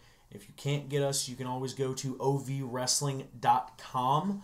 You can buy or just watch the episodes. The episodes are posted usually the Mondays after they air. And you can also stream all of our Saturday night specials and stuff on there as well after they have been uploaded. Or you can come the fuck down to the goddamn place and buy a copy of the DVD versions of each of those pay-per-views. Yes. Special Saturday night events. For $10, you get to see shit that WWE puts on for... How much are fucking tickets for Fastlane going? $200, $300, $400. For $10, you can get... pretty comparable, actually. And here's the thing, but before we wrap this up and you get in your plugs that you have to get in, I just want to say, in all sincerity, I want to thank the wrestling fans that come out to shows, be it OVW or, TNA or Ring of Honor or WWE, PWG, where it doesn't matter.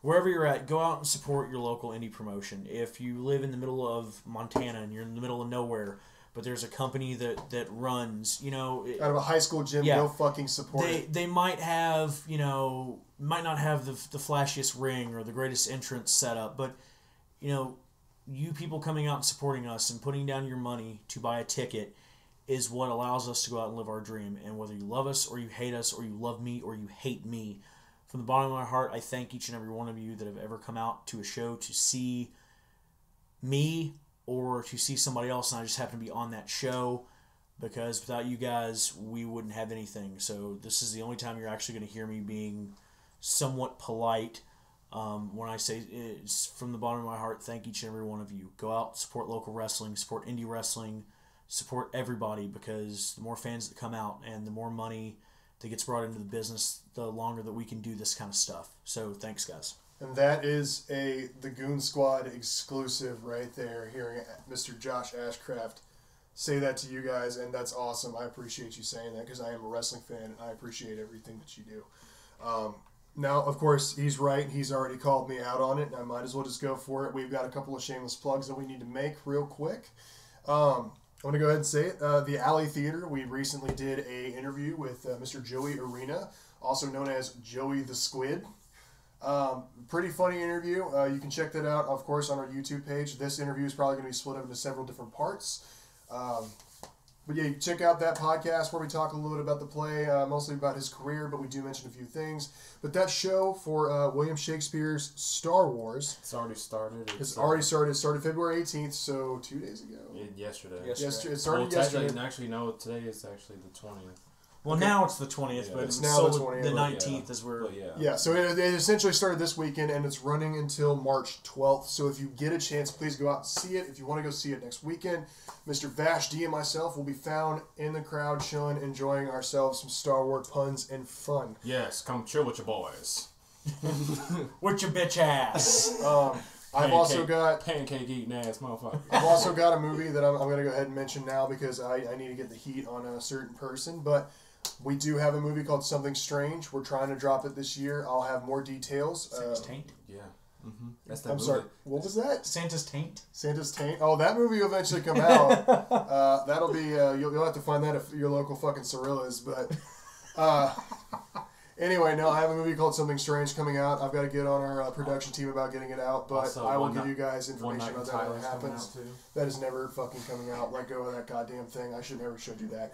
The worst part, he's laughing. I'm not going to go into details about it because that could potentially burn me later. But anyway, just so you guys know, we here at the Goon Squadcast appreciate you guys listening to us passing around our bullshit. Put the fucking Zippo away. You said burn you later, so I said no. I just doing put it away. We're not going. No, goddammit. The fuck was that? I never thought I'd see Ashcraft run from a fucking Coca-Cola bottle cap, but I've seen it. I don't know what the. Yeah. These eyes are crying. Anyway, no, but seriously, from the bottom of our fucking hearts, we appreciate everything you guys do with the Goon Squadcast. And once again, this is Tyler Massacre. Vash D. And OVW's most hated man, Josh Ashcraft. Officially signing out for episode 2 of the Goon Squadcast. The interview with Mr. Ashcraft, the original one that I did last year, will be reposted at some point on this page. So you can check it out, find all our links here. Stay fucking metal. Yeah. Bitch your bitch ass. Word.